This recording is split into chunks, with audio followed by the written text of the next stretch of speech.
청취자 여러분 안녕하세요. 오늘은 4월 23일 화요일 요셉의 리더십과 야곱의 유언이라는 제목으로 창세기 47장 23절부터 31절까지를 묵상합니다. 23절 요셉이 백성에게 이르되 오늘 내가 바로를 위하여 너희 몸과 너희 토지를 샀노라. 여기 종자가 있으니 너희는 그 땅에 뿌리라. 자, 요셉이 백성들에게 이제 백성들이 갖고 있는 마지막 그들의 몸과 토지를 다 샀습니다. 자, 그리고 난 다음에 요셉은 그들에게 씨앗을 주면서 그 땅에 뿌리고 그 땅에서 거둬들이는 일들을 하라는 것이죠. 자, 그런데 지금 흉년의 때인데 뭐가 거둬질까? 그렇지만 지금 이런 삶의 방식으로 셋업을 해놓고 흉년이 다 끝난 이후의 모든 삶을 준비하는 것입니다. 요셉은 흉년이 지난 이후의 삶을 지금부터 준비하면서 세워가는 것입니다. 그래서 그런 어떤 그 토지법을 세우는데 24절 보십시오. 추수의 5분의 1을 바로에게 상납하고 5분의 4는 너희가 가져가서 토지의 종자로 삼고 너희의 양식으로 삼고 너희 가족과 어린 아이의 양식으로 삼으라. 보통요 주인이 토지를 사고 그 다음에 그 소작농이라 그러죠. 일하면서 그 일부를 가져가는 사람. 그래서 보통 5대5나 6대4로 주인이 더 많이 가져갑니다. 그래서 소작농은요 항상 모자라고 부족하고 가난하게 삽니다. 그냥 주인에 있는 땅에 벌어서 자기가 먹을 것만 겨우 살아가는 것이죠. 그런데 요셉의 정책은 2대8입니다. 20%를 나라에 바치고 80%는 본인들이 가져갑니다. 그래서 결국 자기의 땅, 자기의 것 있는 것을 그 주인의식을 심어주는 것이고요. 그렇기 때문에 80%를 가져가기 때문에 그 양식으로 가족과 어린아이와 모든 것들 생명을 연장하고 유지하고 그 다음에 그것을 위해서 미래를 준비할 수 있는 것입니다. 자, 그렇기 때문에 백성들이 요셉의 이 정책에 대해서 감사했다는 거예요. 자기들을 어떤 그 노예로 일하는 일꾼 거기에 머무는 것이 아니라 주인으로서 그 일을 할 수 있는 역할을 주는 것이고, 그리고 나라도 20%, 그래서 일부가 아니라 모든 전국의 모든 농토, 모든 사람들이 그렇게 20%를 나라게 되면 나라도 그것 때문에 구체적으로 살림이 견고하게 되고 사람들도 기쁨으로 하게 되는 그런 시스템을 셋업합니다. 자, 그러면서 백성들이 어떻게 얘기하냐면 25절 그들이 이르되 주께서 우리를 살리셨사오니 우리가 주께 은혜를 입고 바로의 종이 되겠나이다.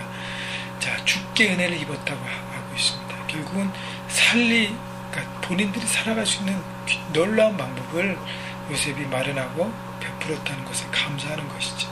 그래서 살아감이 기쁨이고 바로 백성으로 살아감이 기쁨이고 자원함으로 살아가게 되는, 그래서 바로의 스스로의 종이 되겠다고 기쁨으로 선택하는 것입니다. 여러분, 그렇기 때문에 어제도 나눴지만 우리가 삶의 현장에서 내가 갖고 있는 능력과 그 가진 것들을 가지고 사람들을 살리고 세우는 일에 쓰여져야 할 것입니다.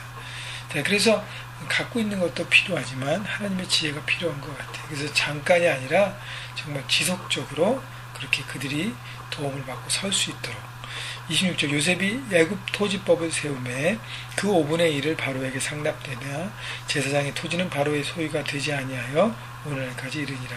그래서 애굽의 토지법, 요셉의 지혜로 나라가 경영이 됩니다. 지혜로운 나라 경영을 토지법을 통해서 펼쳐가는 것입니다. 여러분, 그렇기 때문에 이 요셉의 리더십들을 우리가 배우고 여러분 가정과 여러분 일터와 모든 곳에서 지혜로운 하나님의 사람으로 서서 나만 뿐 아니라 내가 섬기는 많은 사람들을 살리고 새롭게 하기를 바랍니다. 27절 이스라엘 족속이 애굽 고된 땅에 거주하며 거기서 생업을 얻어 생육하고 번성하였더라.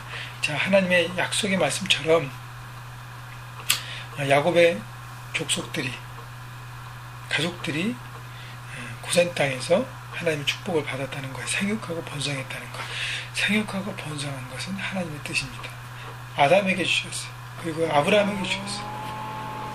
물론 노아에게도 주셨고 많은 리더들에게 주셨는데 그 축복을 받고 이스라엘 백성들이 고센 땅에서 성장하고 부흥합니다. 죄송합니다.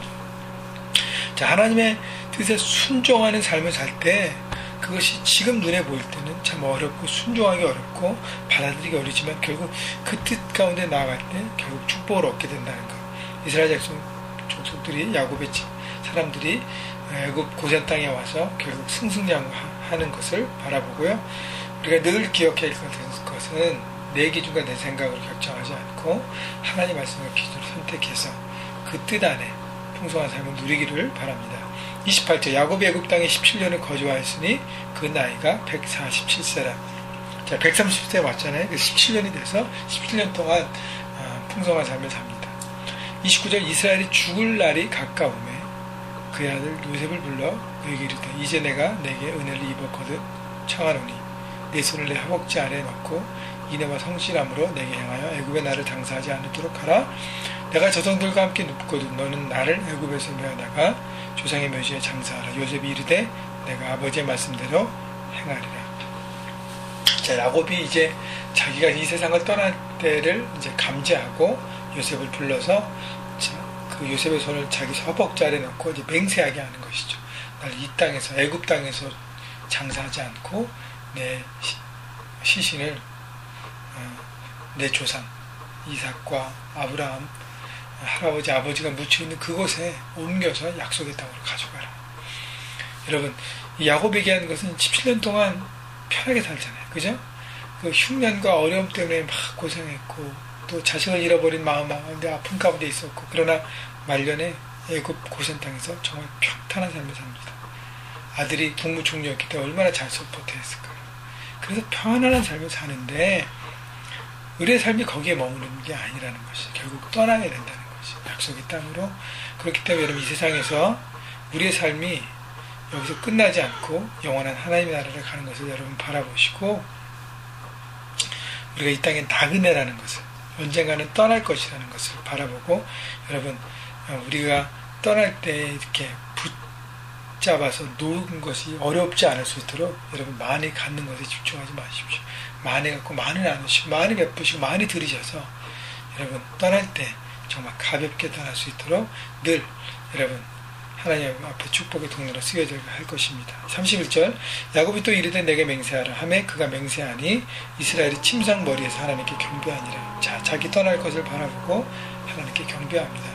요셉은 강할 때도 어려울 때도 연약할 때도 하나님을 예배하는 삶, 하나님의 은혜 가운데 살았다는 것입니다. 여러분 우리의 삶에서 매 순간순간 하나님을 경배하는 마음, 하나님의 은혜 아니고 살 수 없다는 것을 고백하는 마음으로 살아갈 때 여러분 하나님 안에 우리 인생이 젊을 때도 중년의 때도 노년의 때도 인생을 마무리하는 말년의 때도 하나님의 그 축복 안에 거할 것입니다. 여러분 그렇게 하나님 앞에 늘 형통한 삶을 지속적으로 살아가시는 여러분 모두가 되시기를 주님의 이름으로 축원합니다.